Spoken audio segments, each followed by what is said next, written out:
assim. Vale a frente.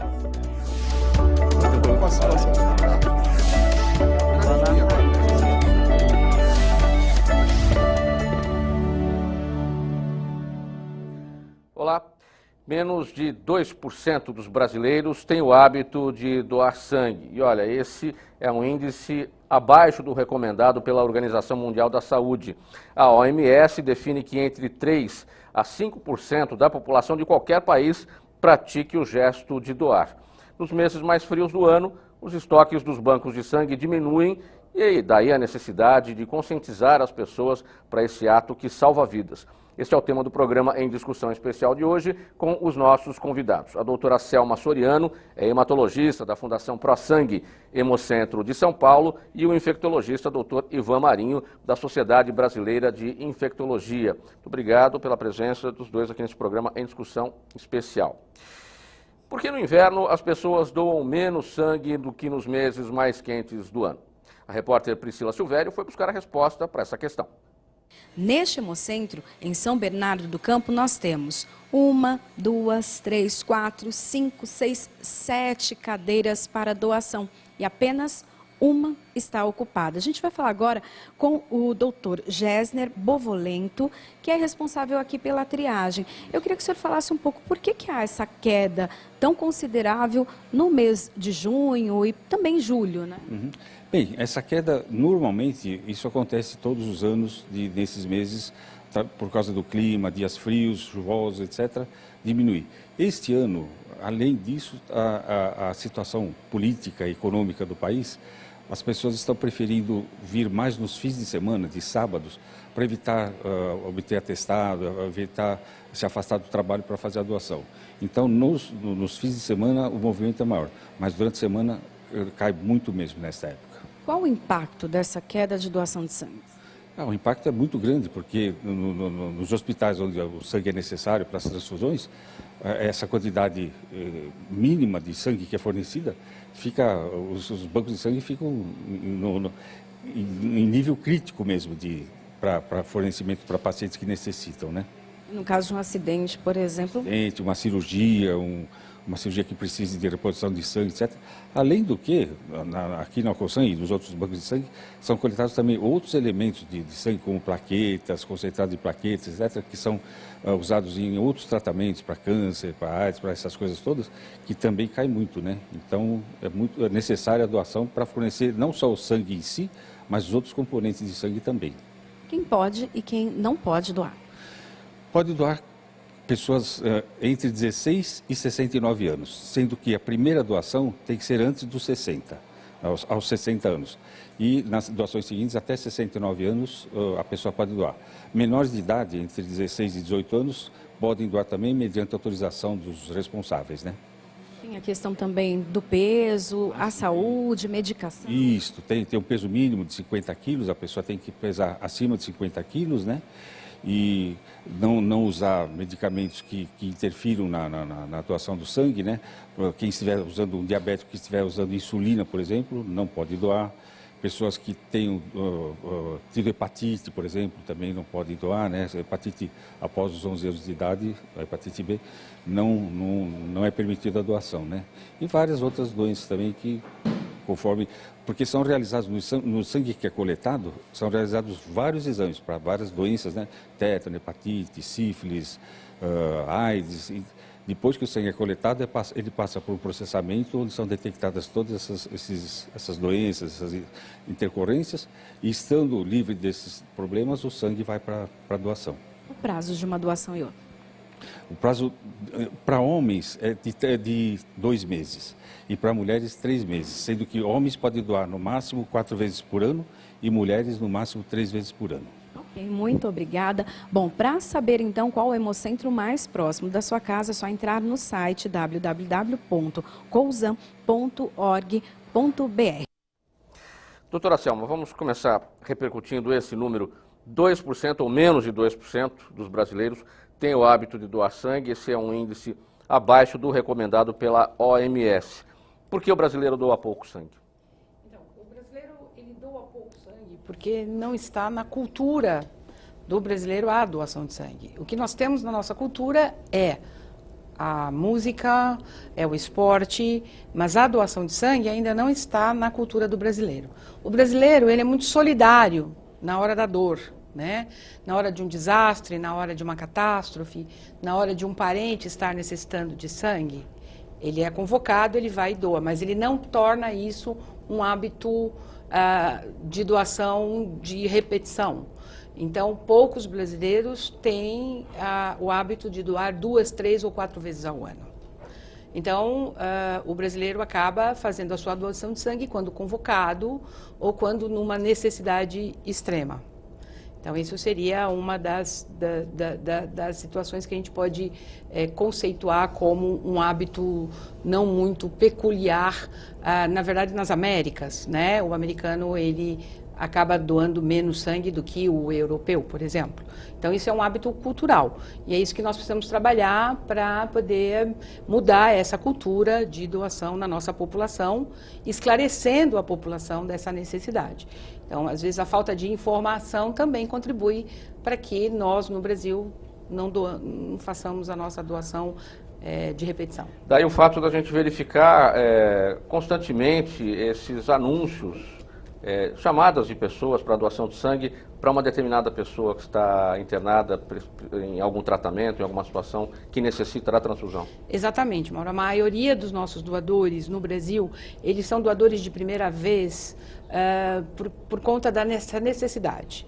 Então, alguém está precisando, então a pessoa vai, doa o sangue e depois ela acaba não tornando isso um hábito. Então é muito importante essa captação desses candidatos à doação de sangue. Essas campanhas que são realizadas, né, essas campanhas que existem praticamente todos os meses, no rádio, televisão, nos próprios hospitais onde os pacientes estão internados. Então, nos hospitais onde os pacientes estão internados, deve ser feita essa sensibilização e esses esclarecimentos à família daqueles pacientes da necessidade dessa doação. Então, uma vez doando, vai doar a primeira vez, então aquilo passa a ser um hábito. Poxa, meu familiar precisou, meu vizinho, meu conhecido, uma cirurgia cardíaca, é um transplante de órgãos, é uma leucemia, um transplante de medula, então agora eu vou passar a fazer a doação. Doutor Ivan, essa falta de doadores no Brasil tem ou teria a ver com o fato das pessoas não saberem exatamente qual é a função do sangue? Não dá importância para a função do sangue? Também isso, mas tem um recado importante para se dar nessa situação, como a doutora falou.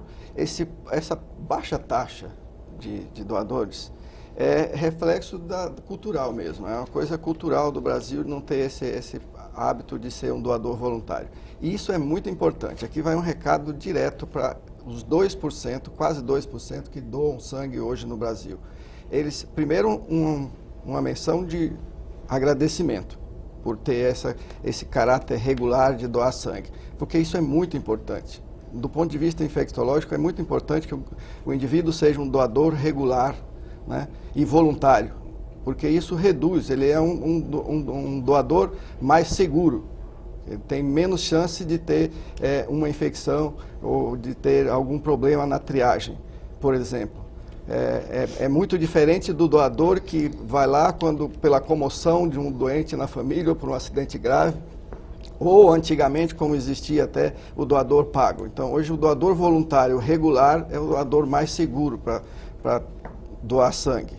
E também um recado para esses doadores regulares que ele tem um papel importante na comunidade, ele tem um papel de formador de opinião, de tentar convencer o seu vizinho, o seu companheiro de trabalho, a professora da escola, que doar sangue é um ato bastante humanitário e que não acarreta em riscos. Então, o doador regular, ele é mais responsável com a própria saúde? Bem mais responsável com a própria saúde, normalmente uma pessoa que se sente mais saudável e é realmente mais saudável. E ele passou por todos os crivos, todos os processos de seleção. Então a seleção do doador para ser um doador voluntário é bastante rigorosa, desde a anamnese, ou seja, a história clínica dele, os exames que ele foi submetido. Então ele tem mais chance de ser um doador mais seguro do que qualquer doador da primeira vez. Doutora Selma, qual é a verdadeira função do sangue? A gente sabe que ele carrega o oxigênio. O que mais o sangue proporciona ao organismo? Então, o sangue é um material biológico, né, onde é composto por líquidos e por células, né? Então, a célula mais nobre do sangue é a hemácia, que são os glóbulos vermelhos, que vão carregar o oxigênio e fazer com que esse oxigênio seja liberado nos tecidos, mantendo a vida de um indivíduo. E outra célula também muito importante para a manutenção da vida é a plaqueta, não é? A plaqueta, as plaquetas, elas são células minúsculas que contribuem para a coagulação do sangue. Então, quando o indivíduo tem um sangramento, vai para uma cirurgia, tem um corte num vaso sanguíneo, ou tem uma doença que não produz essa plaqueta, essas plaquetas são importantes para estancar uma hemorragia. E os glóbulos brancos, que são a defesa do organismo. Então, hoje em dia, os glóbulos brancos, eles podem ser utilizados também, com muito menos frequência, óbvio, que não é um produto que a gente utiliza na nossa prática, apenas nos transplantes de medula e para aqueles pacientes que ficam longos dias sem glóbulos brancos também pode ser utilizado. E a própria medula óssea, ela pode ser coletada do sangue periférico, né? A medula óssea, ela está no osso. Então, ela vai dar origem às células filhas, que são os glóbulos vermelhos, os brancos e as plaquetas. Então, a medula óssea, a célula da medula óssea, ela circula nesse sangue periférico e nós podemos coletar hoje em dia essa célula do sangue periférico para fazer um transplante de medula óssea. Onde nasce o sangue? Onde é que é o início da produção? Então, numa pessoa adulta, o sangue é produzido principalmente nos ossos da coluna, nos ossos longos, no osso externo.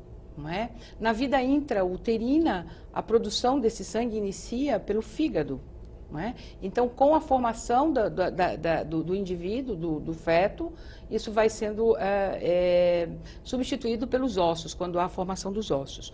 Então, eles ficam o sangue é produzido nos nossos ossos. Então, é um tecido, né? Não é um órgão, é um tecido. E que é fluido, e que circula com uma fluidez em todos os órgãos e mantém a vida. Então, é um tecido vital. Sem sangue, não há substituição para ele em algumas situações críticas, né, de vida de um indivíduo. Então, ele não tem substituto ainda. E depende do ato humanitário, como o doutor Ivan explicou, que é um ato de cidadania, né, a doação de sangue. Então, isso que a gente precisa reforçar, que é um ato de cidadania, essa doação voluntária. Doutor Ivan, para fazer esse ato de cidadania, é preciso ter a observação aqui dos impedimentos, aquilo que pode atrapalhar a doação. Esses impedimentos são os temporários e os definitivos. Vamos conversar pelos temporários. Quais são eles? Hoje tem alguns, né? Por exemplo, doença aguda viral é um impedimento temporário. Há outras, agora que a gente vive essa pandemia de doenças virais, H1N1, chikungunya, dengue, zika vírus, todos esses têm restrições, né? O paciente, por exemplo, com chikungunya ou com dengue hemorrágica, ele não pode doar sangue se ele teve esse diagnóstico 6 meses antes. Zika ainda é não bem definido, mas pelo menos 4 semanas antes a gente não pode ser um doador. Então isso também, além do inverno e além dessas epidemias, acaba acarretando uma restrição de doadores.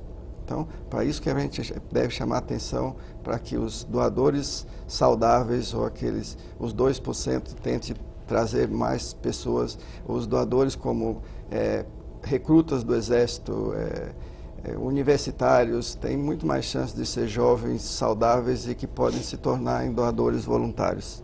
Então é fato que a diminuição no número de doadores durante o inverno tem a ver com as questões virais também, porque essas pessoas têm esse impedimento temporário. Tem esse impedimento e durante a entrevista que o médico do banco de sangue vai fazer, ele vai fazer uma série de perguntas e essas restrições também estão contempladas.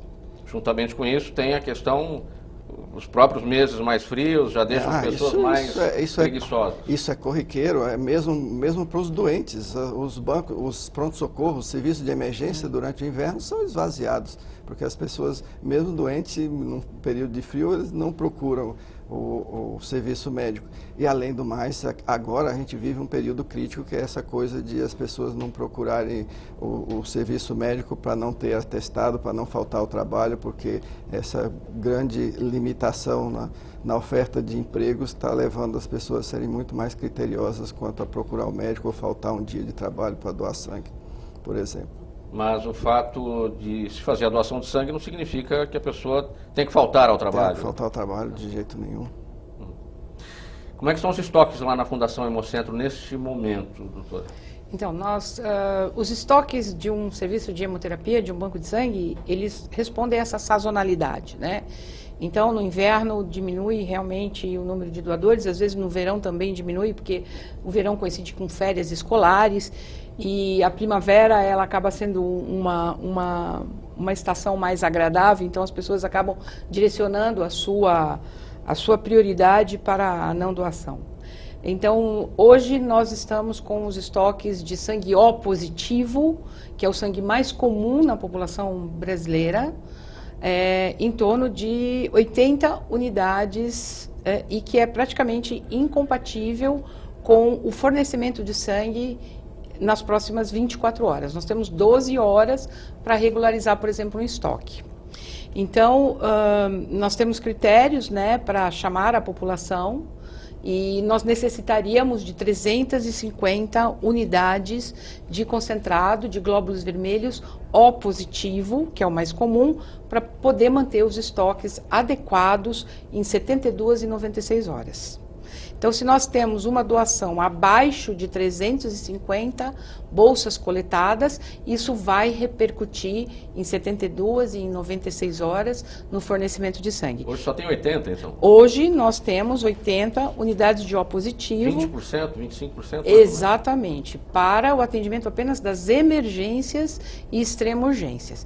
Então, as cirurgias eletivas, por exemplo, que é necessário reserva de sangue, para que o paciente possa ir seguro para a sua cirurgia, elas são adiadas, né? Então, isso implica em diminuição do atendimento cirúrgico. São 350 bolsas a cada 12 horas? Nós necessitamos de 350 bolsas coletadas por dia para manter os estoques acima de 350 unidades de concentrado de hemácias. E a implicação? Que é o consumo. A implicação desta baixa, então, é o que a senhora citou.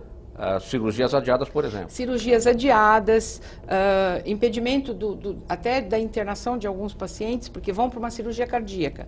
Os estoques estão baixos. Não há previsão de melhoria nos próximos 5, 7 dias. Então, essas cirurgias, elas não são...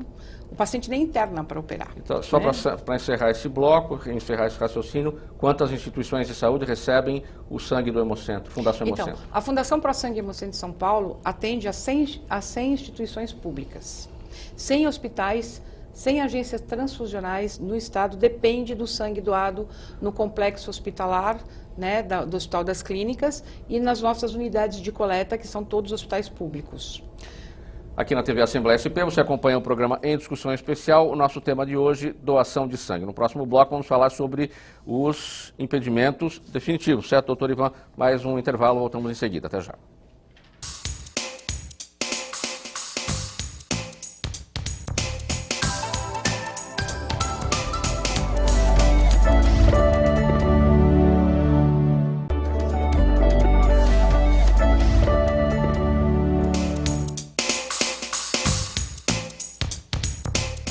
Volta com o programa Em Discussão Especial aqui na TV Assembleia SP, falando hoje sobre doação de sangue. Doutor Ivan, nós falamos no bloco anterior sobre os impedimentos temporários, agora vamos aos impedimentos definitivos. Quais são eles? O primeiro impedimento definitivo são as faixas etárias. Então, menores de 16 anos, maiores de 69 anos não devem ser doadores. Outro importante são os portadores de doenças crônicas, doenças virais crônicas, como hepatite C, hepatite B, sífilis, né, doença de Chagas. Então, algumas doenças infecciosas parasitárias crônicas impede a transfusão de sangue. HIV. Tá? HIV, né, um deles. HTLV, que é outra doença viral crônica, também impede a doação de sangue. Agora, por um outro lado, a gente deve chamar a atenção que, principalmente para os doadores regulares, que é muito importante a doação, não só como um ato humanitário, como um ato de cidadania, também como um check-up infectológico. Se a pessoa doa 4 vezes por ano, 4 vezes ele passa por um screening, ou seja, uma série de exames para todas essas doenças, para HIV, para HTLV, para hepatite B, para hepatite C, para sífilis, para doença de Chagas. Então ele está, de uma certa forma, todo ano passando por uma investigação para todas essas doenças, pelo menos 4 vezes por ano. O senhor citou 2 tipos de hepatite, B e C. E a hepatite A é impedimento definitivo? A fase aguda. A hepatite A normalmente não se cronifica, então ela não é um impedimento definitivo. Embora tenha o relato de, quando se não se sabe, tem uma restrição de que todas as pessoas que tiveram hepatite após os 11 anos de idade não deve ser doador, ele é recusado na entrevista, né? Então, é uma restrição por essa possibilidade. Esses parâmetros que são avaliados nos exames de sangue, como diabetes, triglicérides, colesterol, as pessoas que não estão com esses parâmetros em dia, excetuando-se aí o diabetes, que é uma doença crônica. Esse não pode fazer a doação de sangue. Quem tiver com essas alterações no sangue, elas podem ou não doar? Fora da área de infectologia, tem outras condições também que não pode doar. Portador de câncer, não é um doador. Né? Portador de doenças crônicas, né? Tipo diabetes, doenças cardíacas, etc., são outros indivíduos que não podem doar. Então, mas essas situações mais comuns do dia a dia, pessoas que sofrem de colesterol, por exemplo, pessoas que têm alguns parâmetros do sangue alterados. Não, isso não é uma restrição. Não é a restrição relativa, não é a restrição absoluta, exceto que ele tenha uma doença grave, uma dislipidemia grave, mas uma dislipidemia com discreto, acho que não é uma restrição. Numa doação, o paciente, ele preenche ou ele responde a um questionário, uma declaração de saúde. Isso. Essas informações têm que ser muito bem prestadas, tem que haver uma sinceridade muito grande em relação a isso. Correto. Se a pessoa não tem conhecimento de determinadas situações, como essas, colesterol, por exemplo, que é muito comum na população hoje em dia. Certo. Então, o questionário de triagem clínica, ele é baseado exatamente para averiguar a boa saúde daquele indivíduo naquele momento ou uma saúde pregressa. O colesterol e o triglicérides, eles não são contraindicação absoluta. Mas aquele indivíduo que, quando nós preparamos o sangue, fracionamos o sangue e percebemos que aquele plasma, ele não tem uma coloração que deveria ter, porque quem tem a gordura no sangue, o plasma fica com uma coloração parecida com um doce de leite ou alguma coisa, fica leitoso, né? Então, ele tem que ter um amarelo citrino. Então, aquele plasma ele já não é utilizado para transfusão. E o doador, ele recebe uma carta explicando, olha, o seu sangue ele está dislipidêmico, ele tem gordura no sangue. Então, o senhor, por favor, procure um posto de saúde e para fazer o seu tratamento. Então, a doação de sangue, ela é saúde pública, né? Então, nós temos, além do colesterol e do triglicérides, os outros testes que também são realizados. Eu discordo um pouquinho que o Dr. Ivan falou com relação ao check-up, e eu gostaria, se tiver a oportunidade de falar isso, porque assim, o banco de sangue não é um local para fazer um check-up de HIV, né? Não é um local para fazer um check-up de Chagas. Os testes são obrigatórios e nós temos realmente que garantir a segurança transfusional. 8% dos doadores de sangue no Brasil são buscadores de teste. O que são os buscadores de teste? São pessoas que às vezes acham que o seu sangue não está bom, então ele vai fazer a doação de sangue para se testar. E os serviços de saúde pública têm esses testes disponíveis, né? Então, e o doutor Ivan tem razão quando ele fala que é um check-up. E é um check-up mesmo. O check-up começa no teste de anemia, né? Então, nós picamos o dedo, você está com anemia, não pode doar, vai fazer o tratamento. A sua pressão arterial está alta, o senhor não pode doar, o senhor vai para o posto de saúde. Então, nós fazemos essa orientação. Com relação a triglicérides e a colesterol, quando nós fracionamos o sangue, a gente percebe também, e aí encaminhamos esse doador para se cuidar, não é? Então, todos os testes são realizados para garantir a segurança mesmo transfusional, mas aquelas pessoas que acham que talvez tenham um problema que poderia ser transmitido, o Dr. Ivan pode acrescentar um pouco mais com relação a isso, e que os nossos testes, eles não detectam uma fase da doença que ainda não é detectada pelos métodos que nós temos, então essa pessoa não deve ir ao banco de sangue, ela deve procurar um posto de saúde e fazer os seus testes. Quer dizer que o Dr. Ivan destacou essa questão de que é um check-up, que acaba acontecendo 4 vezes ao ano para os homens, né? Para as mulheres menos, são 3 vezes. 3 vezes. Porém, a pessoa não deve usar dessa situação para fazer... Exatamente, isso talvez eu não tenha sido bem entendido, mas é o benefício de alguém, de um doador saudável, ir lá e ter esses benefícios. Agora, de jeito nenhum, é por próprio cunho humanitário e de cidadania, que uma pessoa que suspeita que tem alguma doença procura um banco de sangue para doar sangue para fazer o exame. Isso não tem. Deve procurar o serviço médico. Deve procurar o serviço médico sempre. Agora, uma vez ele é saudável, ele tem esses benefícios de ter um check-up 4 vezes por ano. Porque o homem pode doar 4 vezes por ano e a mulher apenas 3. Isso talvez a doutora tenha uma resposta responder, mais Ivan? Isso é a minha praia. Essa é a praia. É interessante. Bom, os homens têm mais sangue que as mulheres, porque os homens têm mais músculos que as mulheres. E o sangue circula nos músculos. Então, a mulher menstrua, a menstruação, ela não é um fator que impede a doação, mas é uma perda sanguínea. As reservas de ferro, o ferro é importante para a produção do sangue. Então, a mulher perde sangue na menstruação, então ela tem menos sangue que os homens também. Então é por isso que a mulher deve doar uma vez menos que os homens. Porque as reservas de ferro no nosso organismo, 60% das mulheres no mundo têm deficiência de ferro, né? Os homens não têm deficiência de ferro, a não ser que eles tenham alguma doença de perda sanguínea. Então, como os homens têm mais músculo que as mulheres e o sangue circula, então é para evitar que a mulher tenha uma tendência anêmica. Então, a cada doação de sangue, a gente perde em torno de 80 miligramas a 100 miligramas de ferro, né? Numa menstruação, nós perdemos 80 miligramas a 100 miligramas de ferro.